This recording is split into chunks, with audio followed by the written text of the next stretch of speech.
ponk bu njëkk bi nga xam ne kon moom la ñu waxtaanee jëm ci koppar yu ñu ne Ousmane Sonko da ko jot ginnaaw ay contrat pétrogaz yoo xam ne kon signé na ko ak waa Qatar alors bi nga njëkkee dégg loolu ban appréciation ban impression nga ci amee.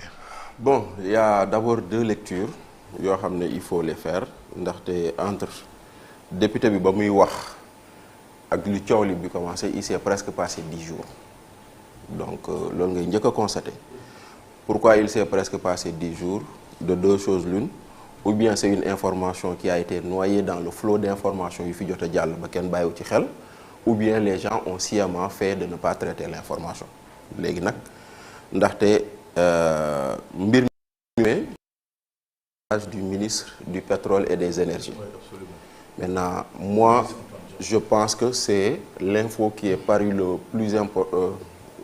L'info bu si gënoon am solo xëy na pour ñenn ñi moo tax bii nii kenn bàyyiwu ci xel parce que bis boobu noonu Félix Antoine Diome mu ngi annoncé ni 3e tranche woyofal bi ñu ngi koy supprimer. Absolument. Kon nag xëy na damaa jàpp ni sama njort donc de bonne foi je me dis que médias yi ils se sont beaucoup plus focalisés sur ça que sur cette info loolu moo tax loolu am na.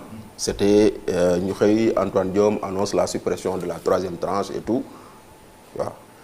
Maintenant, man personnellement, le lendemain de cette activité, Madiambal Diagne présentait son dernier livre, bu mu bind ci Amadou Ba. Madame, bon, comme il y avait beaucoup de journalistes fa nekk, Madeleine tooñ may leen, je suis sûr que yéen ñëpp vous allez parler de la suppression de la 3e tranche, mais il y a quelque chose de plus important qui s'est passé là-bas te boo leen deful ndànk vous allez tous passer à côté. Et j'en ai parlé avec quelqu'un. Mu ne ma ah bon lii am na fa ma ne ko oui ma ne ko nag bon il se passera deux choses, ou bien vous n'allez pas le relayer ou bien ak yooyu noonu te boo deful ndànk. Maintenant il s'est passé une semaine après loolu pour que Madiambal en fasse une. Donc temporalité ak chronologie boobu day baax quoi. Après la chronique de Madiambal dans la soirée ñu invité fi Cheikh Yérim Seck mu yokk ci loo xam ne nit ñi xamuñu ko woon. Donc maintenant on est passé de quelqu'un a reçu un financement pour renégocier les contrats pétroliers et gaziers à quelqu'un, ce montant c'est 20 millions de dollars. 20 millions de dollars, mooy 12 milliards de francs CFA. Donc voilà comment les choses sont devenues virales. Et mu nekk une nouvelle accusation justement. Bon, pas mu nekk une nouvelle révélation. Je préfère révélation que accusation.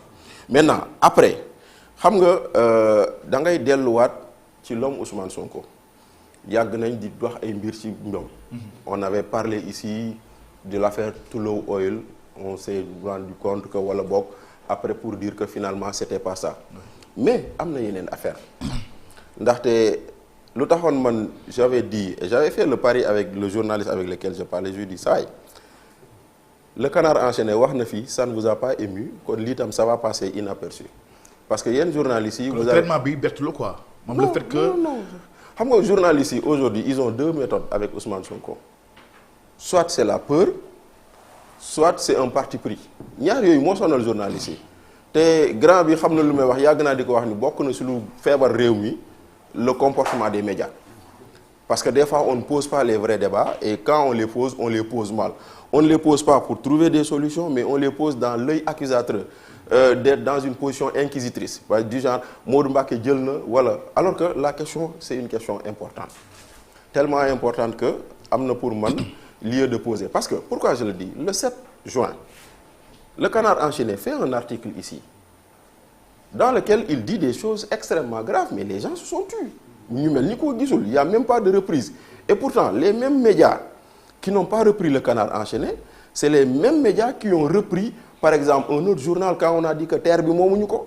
C'est les mêmes médias qui ont repris un autre journal français quand on a dit qu'il y a des nervis qui ont été filmés ñuy dugg siège APR. Alors que c'est des médias étrangers ñoo ko def donc pourquoi ce traitement distancié ou sélectif. Pourquoi bii nii ñu def ko bële na def ko donc mais. Oui. En tout état de cause xam nga le Canard enchaîné lu mu wax dafa am solo parce que boo ko liiree il dit en substance que y a une partie dans laquelle même ça aussi les organisations féministes je ne les ai pas vues manifester c'est là où Ousmane Sonko dit si je devais violer ce ne serait pas benn gënoo bu AVC lay doon. Et même ça, les organisations féministes, dañoo waaf ñoom ñëpp kenn waxu ci.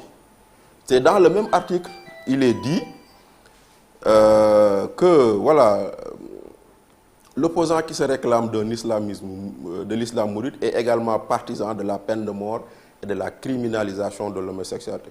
Ce qui, entre autres, lui vaut l'appui des frères musulmans. En mars 2021, après sa première arrestation, un leader frériste égyptien, Saber Masrour, appelait à le soutenir sans réserve.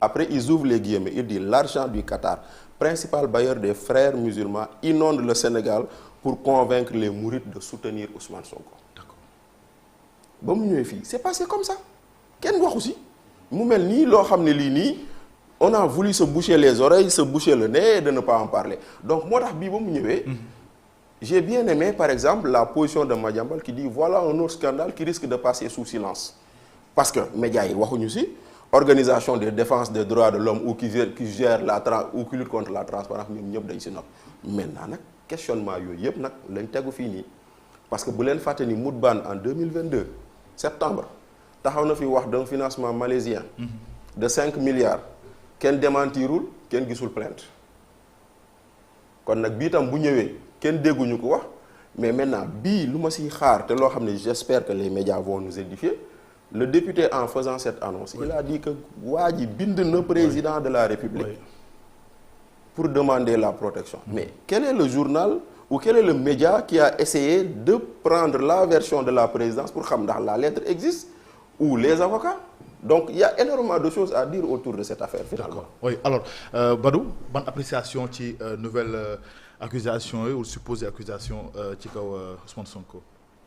waaw man nag je vais pas m'appesantir